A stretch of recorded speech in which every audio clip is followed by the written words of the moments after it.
A trip to Mackinac Island or Mackinac City is not complete without getting some fudge. Many of the fudge shops have been around for decades, and one is celebrating a major milestone. 9 and 10's Meredith St. Henry and photojournalist Caleb Vinton share the story of Marshall's Fudge.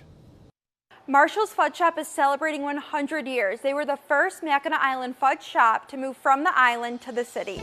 Started with my husband's father on Mackinac Island.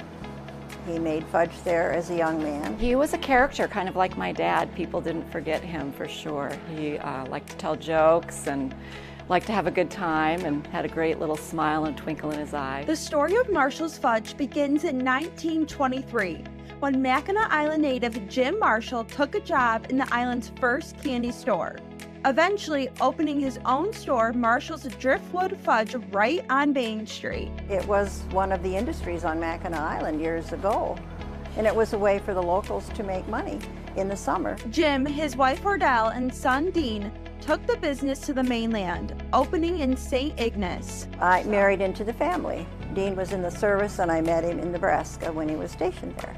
And we did this as a summer occupation while he went to graduate school. Dean and Jeannie took over the family business, establishing Marshall's Fudge in Mackinac City.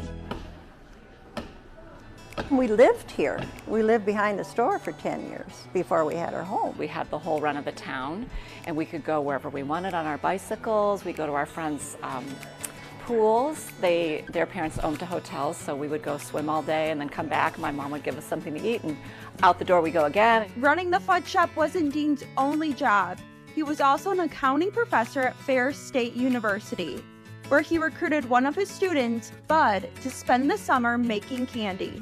He helped set up a swing set in our backyard, and I just remember Bud being so tall and so big that I couldn't wait for him to hurry up and get that swing set done so I could go down the slide. All these years later, Bud is still making fudge. When I'm done with this, it'll be set up in a loaf and ready to cut. Sort of awesome, you know, that he's still stuck around, but it's a fun place to be. You know, even though it's work and it's a lot of hard hours, we have a lot of fun, and we've got a lot of family and friends helping, so maybe that's the secret.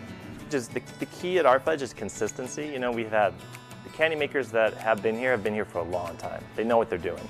You know, Bud's been here for close to 50 years, over 50 years. My father-in-law made candy for over 50 years. His father made candy for 50 years. Same with our chocolatier. She's learned from her grandparents. So we just take pride in, you know, our little product here, which they've expanded the types of candies that we make. I like to show people what I do because a lot of times people don't get to see chocolate being made. It's typically made in a factory, not by hand like I make it. I'm gonna go through that little chocolate fall, as I call it. This is the only place we'll buy fudge from when we're here. I won't even buy it back home because I'll make a trip up here to get fudge from here. 100 years later, onto the third generation running Marshall's Fudge, Dean's daughter Lori and her husband Patrick Frohoff. I think the most important thing I learned is just how to treat people. They brought me right in and showed me how to make it. And my father-in-law was very tough. And he would tell stories of how he learned and about his father. And he pretty much did the same thing to me and just made sure I did it the right way. And there's no shortcuts.